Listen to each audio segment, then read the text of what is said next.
Hey guys, welcome back to the channel for another Valheim guide. This time around, I'll be taking a look at cooking in Valheim, as well as covering the best food combinations during different stages of the game, specifically for what you'll be doing. I did some research for this one, and it proved to be quite an interesting topic, so I hope you think so too. If you find this video of use, be sure to like and subscribe for more videos just like this one. I also stream on Twitch every day over on the channel on your screens now. Anyway, let's get into some cooking info for Valheim. So I'm going to break this down into 3 key stages of the game: beginner, mid-game, and end-game. Each stage is going to have different combinations of food that I consider to be the best options, and then we'll get into some of the key recommended food combinations for different tasks like tanking or combat, ranged fighting, and building or farming. When you first get started in Valheim, you won't have many options when it comes to food, but there's still a very clear difference between what's best and what's better saved for later. In general, cooked meats can be a big boost to your stats, and this is true for the beginning of Valheim much like it is at the end. Cooked meat and grilled necktails are going to be 2 of the best early game items that you can cook. They're easily gathered by killing deer or boar for the raw meat, and of course necks for the necktails. Just a quick note here, deer will drop raw meat a lot more reliably than boar does.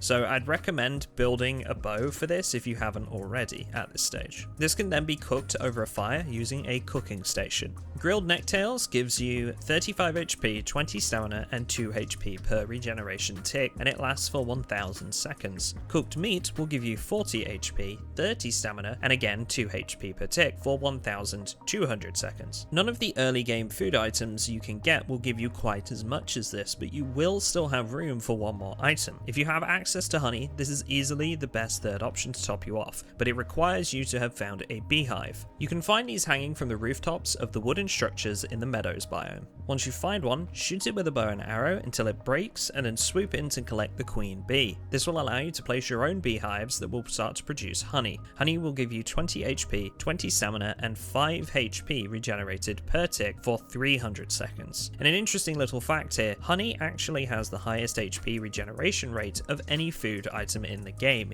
even the end game stuff. If you don't have access to honey yet, mushrooms make a good substitute at 15 HP, 20 stamina, and 1 HP per tick for 600 seconds. Now, all of the items we just mentioned can be acquired in the meadows biome, so it's pretty early game stuff. The second biome you'll reach, the Black Forest, is going to help you up your game when it comes to cooking, and thus provide you with more HP and stamina as a result. The biggest thing that you'll find in the Black Forest that's going to affect your cooking is going to be Haldor, the trader. He only spawns in the Black Forest and will sell you a fishing rod and bait. This will allow you to catch fish, which is useful even for endgame cooking recipes. For now, just know that cooked fish is going to net you a bonus of 45 HP, 25 stamina, and 2 HP per tick. This combined with your cooked meat and grilled necktail makes for the best combo you can get during the early stages of the game. So, now that we've covered the early game, we can move into your next progressional step, which is of course the mid game. For me, this step comes when you acquire copper and tin to make bronze for the first time, and are thus able to create both a cauldron and a fermenter. At this stage, you'll discover a lot more cooking recipes as you progress through the next couple of biomes,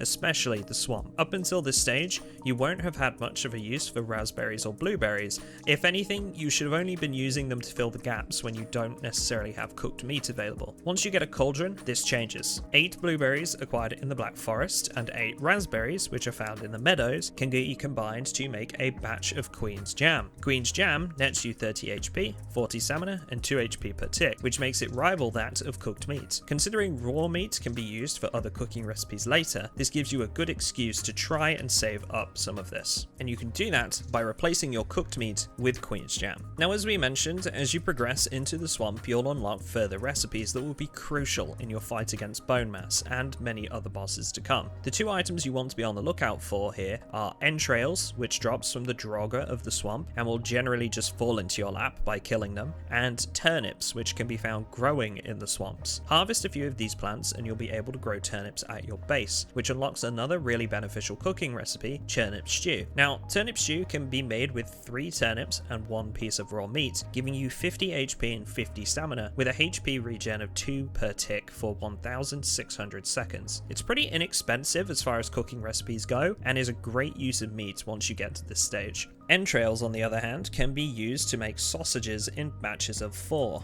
This requires 2 of those entrails, 1 raw meat, and 4 thistles, which can be found around the Black Forest and swamp biomes, easily spotted at night by their blue glow. Sausages net you 60 HP, 40 stamina, and 3 HP per tick for 1600 seconds, making it a great counterpart to the turnip stew. Now, you could combine this with cooked meat for 40 HP and 30 stamina, but as your raw meat can now be put to better use, I'd recommend Queen's Jam as your third item. Once again, that's 30 HP and 40 stamina with 2 HP per tick, and will only use raspberries and blueberries that you won't use for much else. The same goes for using cooked fish. Sure, it's a viable alternative, but that fish will come in handy in your endgame cooking, and the items we've picked as our combination here won't have too much for use later on. So that's both the early game and mid game covered. Now we move on to the best cooking combinations in Valheim's current state and how to acquire what you need to make them. First up is Lox Meat Pie. This gives you a whopping 80 HP, 80 stamina, and 4 HP per tick at the cost of 2 cooked lox meat,